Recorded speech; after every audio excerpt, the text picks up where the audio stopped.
નમસ્કાર મિત્રો, મારી યુટ્યુબ ચેનલની અંદર તમારું હાર્દિક સ્વાગત છે. મિત્રો, ભારતીય જનતા પાર્ટી ગુજરાત પ્રદેશ મીડિયા વિભાગ એટલે કે આપણી સરકારે જે મ- જે મંત્રીમંડળ ખરું એની અંદર કયા મંત્રીઓને કયા ખાતા સોંપવામાં આવ્યા, કયા મંત્રી એમની જન્મ તારીખ શું છે, એમનો અભ્યાસ શું છે અને એમનો હોદ્દો કયો છે એ તમે આ વિડીયોના માધ્યમ દ્વારા જોઈ શકશો. તો મિત્રો, સૌપ્રથમ તમે અમારી ચેનલ ઉપર નવા હો તો અમારી ચેનલને સબસ્ક્રાઈબ કરી લેજો અને બાજુમાં આપેલ બે આઇકોનને ક્લિક કરી લેજો, જેથી કરીને રોજ નવા વિડીયોની નોટિફિકેશન મિત્રો તમને મળતી રહે. તો મિત્રો, સૌપ્રથમ આપણા મુખ્યમંત્રીથી ચાલુ કરીએ કે આપણા મુખ્યમંત્રી શ્રી ભૂપેન્દ્રભાઈ પટેલ છે અને એમનું વિધાનસભાનું નામ ગાંઠલોડિયા છે.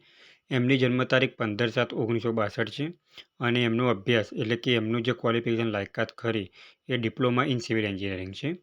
હવે એમને કયું ખાતું સોંપવામાં આવ્યું છે? તો એમને સામાન્ય વહીવટી સુધારણા, તાલીમ અને આયોજન, બિન નિવાસી ગુજરાત વિભાગ, મહેસૂલ અને આપત્તિ વ્યવસ્થાપન, માર્ગ અને મકાન, માહિતી અને પ્રસારણ, આમ તમામ નીતિ વિષયક બાબતો અને અન્ય મંત્રીશ્રીઓને ફાળવેલા વિષયો. ત્યાર પછી આપણે નાયબ મુખ્યમંત્રી હર્ષકુમાર સંઘવી સાહેબની વાત કરીએ તો એમનું વિધાનસભાનું નામ મંજૂરા છે.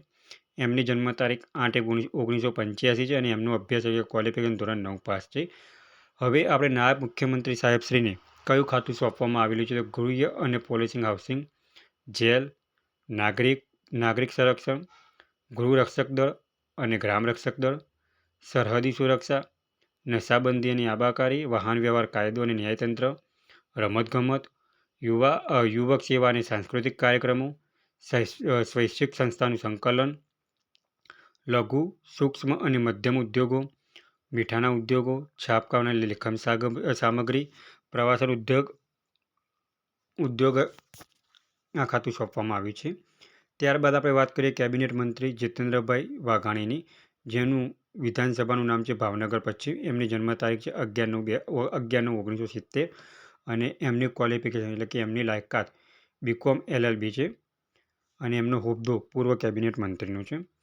આમ પૂર્વ કેબિનેટ મંત્રી સાહેબશ્રીને કયું ખાતું સોંપવામાં આવ્યું છે? તો કૃષિ અને ખેડૂત કલ્યાણ, સહકાર પશુપાલન, ગૌ સંવર્ધન, મત્સ્ય ઉદ્યોગ પ્રોટોકોલ આ ખાતું સોંપવામાં આવ્યું છે. ત્યાર પછી આપણે વાત કરીએ નરેશભાઈ મગનભાઈ પટેલની, જે કેબિનેટ મંત્રી છે. એમનું વિધાનસભા કઈ લાગે? તો ગણદેવી હજાર. એમની જન્મ તારીખ 1/6/1967 છે અને એમનો અભ્યાસ એટલે કે ક્વોલિફિકેશન 10 પાસ છે. એમને આદિજાતિ વિકાસ, કુટીર ખાદ્ય અને ગ્રામ ઉદ્યોગનું ખાતું સોંપવામાં આવેલું છે. ત્યાર પછી મિત્રો વાત કરીએ તો અર્જુનભાઈ મોઢવાડિયાની વાત કરીએ, જે કેબિનેટ મંત્રી છે. એમની વિધાનસભા પોરબંદર લાગે છે. એમની જન્મ તારીખ 17/2/1957 છે અને એમનો અભ્યાસ BE મિકેનિકલ MI અને આ વિધાનસભાના ધારાસભ્ય છે અને એમનો હોદ્દો વન અને પર્યાવરણનો છે. ત્યાર પછી વાત કરીએ ડૉક્ટર પ્રદ્યુમનભાઈ ઘનુભાઈ વાજા, જે કેબિનેટ મંત્રી છે અને એ કોડીનાર વિધાનસભાના ધારાસભ્ય છે. એમની જન્મ તારીખ 18/8/1968 છે. એમને સામાજિક ન્યાય અને અધિકારિકતા, પ્રાથમિક, માધ્યમિક અને પ્રૌઢ શિક્ષણ, ઉચ્ચ અને તાંત્રિક શિક્ષણ એમને ખાતું સોંપવામાં આવેલું છે, એટલે કે હાયર સેકન્ડરી એજ્યુકેશન વિભાગનું એમને ખાતું સોંપવામાં આવેલું છે. ત્યાર પછી વાત કરીએ તો શ્રી રમણભાઈ ભીખાભાઈ સોલંકી, જે કેબિનેટ મંત્રી છે. એમના વિધાનસભાનું નામ બોરસદ છે, જે બોરસદ વિધાનસભાના ધારાસભ્ય છે. એમની જન્મ તારીખ 28/4/1965 છે અને એમનો અભ્યાસ એટલે કે કૃષિ ડિપ્લોમા છે. એમને એગ્રીકલ્ચરમાં ડિપ્લોમા કરેલું છે અને એમને ખાતું અન્ન નાગરિક પુરવઠા અને ગ્રાહક સુરક્ષાને લગતી બાબતોનું ખાતું સોંપવામાં આવેલું છે. ત્યાર પછી વાત કરીએ તો શ્રી ઋષિકેશભાઈ ગણેશભાઈ પટેલ, જેનું વિધાનસભા વિસનગર લાગે છે અને વિધાનસભાના એરિયા કેબિનેટ મંત્રી છે. જેની જન્મ તારીખ 30/10/1961 છે અને એમનો અભ્યાસ ડિપ્લોમા સિવિલ એન્જિનિયરિંગ કરેલું છે અને એમને ઉર્જા અને પેટ્રોકેમિકલ્સ, પંચાયત અને ગ્રામ ગૃહ નિર્માણ અને વૈજ્ઞાનિક અને સંસદીય બાબતનું ખાતું સોંપવામાં આવેલું છે. ત્યાર પછી મિત્રો વાત કરીએ કનુભાઈ મોહનભાઈ દેસાઈનું, જેમનું વિધાનસભા પારડી લાગે છે. એમની જન્મ તારીખ 30/2/1951 છે અને એમનો અભ્યાસ BCom LLB છે. એમને નાણાં અને શહેરી વિકાસ અને શહેરી ગૃહ નિર્માણ માટેનું ખાતું સોંપવામાં આવેલું છે. ત્યાર પછી મિત્રો વાત કરીએ પુરુષોત્તમભાઈ સોલંકી, જેમની વિધાનસભા ભાવનગર ગ્રામ્ય લાગે છે. એમની જન્મ તારીખ 23/5/1961 છે અને એમનો અભ્યાસ ઇલેક્ટ્રિકલ એન્જિનિયરિંગ ડિપ્લોમા કરેલો છે અને એમને મત્સ્ય ઉદ્યોગ ખાતું સોંપવામાં આવેલું છે. ત્યાર પછી વાત કરીએ કુંવરજીભાઈ બાવળિયાની, જેમની વિધાનસભા જસદણ લાગે છે. જન્મ તારીખ 16/3/1955 છે અને એમનો અભ્યાસ BS છે, જેમને શ્રમ રોજગાર ગ્રામ વિકાસનું ખાતું સોંપવામાં આવેલું છે. ત્યાર પછી મિત્રો વાત કરીએ ઈશ્વરસિંહ ઠાકોરભાઈ પટેલ, જે રાજ્ય કક્ષાના મંત્રી છે, જેમની વિધાનસભા અંકલેશ્વર લાગે છે. એમની જન્મ તારીખ 25/6/1961 છે અને એમનો અભ્યાસ BA LLB કરેલો છે અને ગુજરાત રાજ્યમાંથી એમને પાણી પુરવઠાનું ખાતું સોંપવામાં આવેલું છે કે જળ સંપત્તિનું. ત્યાર પછી વાત કરીએ શ્રી પ્રફુલભાઈ છગનભાઈ પાનસરિયા, જે રાજ્ય કક્ષાના મંત્રી છે અને એમની વિધાનસભા કામરેજ લાગે છે અને એમની જન્મ તારીખ 1/6/1971 છે. એમનો અભ્યાસ MA પોલિટિકલ કરેલું છે, એમને પોલિટિકલ સાયન્સમાં એમને MA કરેલું છે અને એમનું ખાતું આરોગ્ય, પરિવાર કલ્યાણ અને તબીબી શિક્ષણ પ્રોટોકોલનું, એટલે કે એમને આરોગ્ય વિભાગ ખાતું સોંપવામાં આવેલું છે.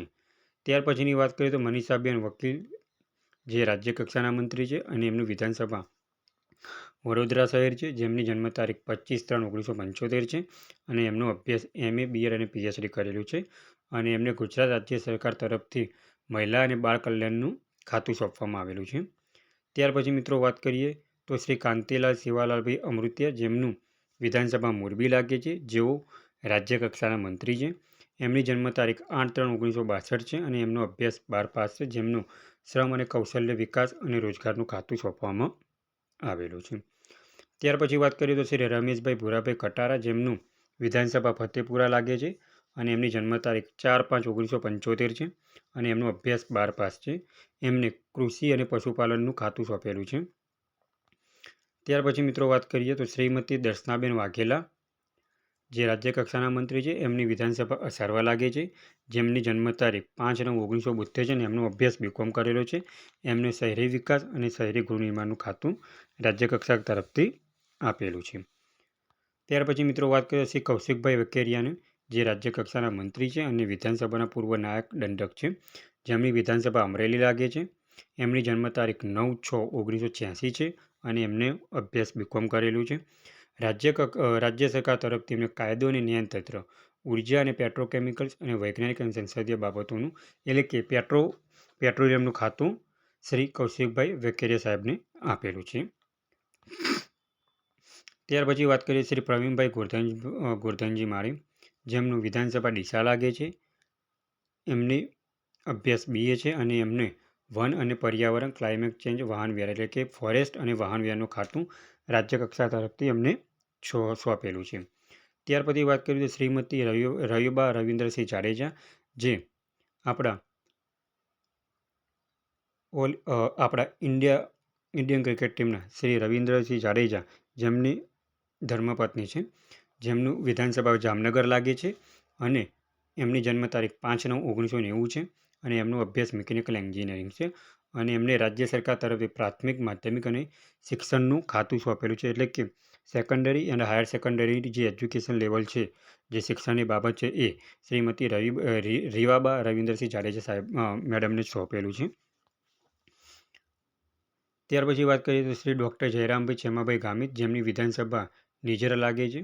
એમની જન્મ તારીખ 1/6/1975 છે અને એમનો અભ્યાસ BA, MA અને PhD કરેલી છે, જેમનું રાજ્ય સરકાર તરફથી રમતગમત, યુવક સેવા અને સાંસ્કૃતિકને લગતા મીઠાના ઉદ્યોગ, છાપકામ, મત્સ્ય ઉદ્યોગ, પ્રવાસન વિભાગ અને યાત્રાધામ વિભાગનું ખાતું શ્રી ડૉક્ટર જયરામભાઈ ગામિત સાહેબે રાજ્ય સરકાર તરફથી આપેલું છે. ત્યાર પછી શ્રી પૂનમચંદ છનાભાઈ બરંડા, જેમની વિધાનસભા ભિલોડા લાગે છે. એમની જન્મ તારીખ 1/6/1959 છે. એમનો અભ્યાસ BA અને BPD છે, જેમને આદિજાતિ વિકાસ, અન્ન અને નાગરિક પુરવઠા અને ગ્રાહકોની બાબતનું રાજ્ય સરકાર તરફથી એમને ખાતું સોંપવામાં આવેલું છે.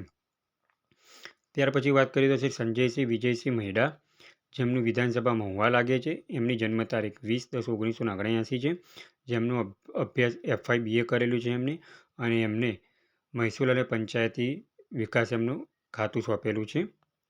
ત્યાર પછી મિત્રો વાત કરીએ છે ત્રિકમભાઈ છાંગા, જેમની વિધાનસભા અંજાર લાગે છે, જેમનું જન્મ તારીખ 1/6/1962 છે અને એમણે અભ્યાસ BA, BEd અને LLB કરેલું છે, જેમને ઉચ્ચ અને તાંત્રિક શિક્ષણ એમનું ખાતું સોંપેલું છે. ત્યાર પછી વાત કરીએ શ્રી સ્વરૂપજી સરદારજી ઠાકોર, જેમની વિધાનસભા વાવ લાગે છે, જેમની જન્મ તારીખ 1/6/1979 છે અને એમને અભ્યાસ 10 પાસ કરેલું છે અને સરકારશ્રી તરફથી એમને ખાદી અને કુટીરનો અને ગ્રામ ઉદ્યોગનો ખાતું સોંપવામાં આવેલું છે. ત્યાર પછી શ્રી કમલેશભાઈ પટેલ છે, જેમનું વિધાનસભા પેટલાદ લાગે છે, જેઓની જન્મ તારીખ 12/4/1970 છે અને એમનો અભ્યાસ MSc ML છે, જેમને નાણાં, પોલિસિંગ હાઉસિંગ, જેલ, નાગરિક સંરક્ષણ, ગૃહરક્ષક દળ અને ગ્રામ રક્ષક દળની ખાતું રાજ્ય સરકાર તરફથી સોંપેલું છે. તો આવા રાજ્ય સરકાર તરફથી 26 આપણા મંત્રીઓને ખાતા સોંપેલા છે. અને મિત્રો, આ PDF ડાઉનલોડ કરવા માટે વિડીયોના ડિસ્ક્રિપ્શનમાં તમને PDF ડાઉનલોડ કરવા માટે લિંક પણ આપેલી હશે. અને આ વિડીયો જરૂરિયાતમંદવાળાને પણ આગળ શેર કરજો, જેથી કરીને ગવર્મેન્ટ એક્ઝામની અંદર કયા મંત્રીઓને કયા ખાતા સોંપેલા છે એ પણ ઉપયોગી બની રહે. અને રોજ મિત્રો ગવર્મેન્ટ જોબને લગતા વિડીયો અને ટેકનિકલના વિડીયો જોવા માટે અમારી ચેનલને સબસ્ક્રાઈબ કરતા રહો. જો મિત્રો તમને આ વિડીયો ગમ્યો હોય તો લાઇક કરજો, શેર કરજો અને સબસ્ક્રાઈબ કરજો. Thanks for watching the video.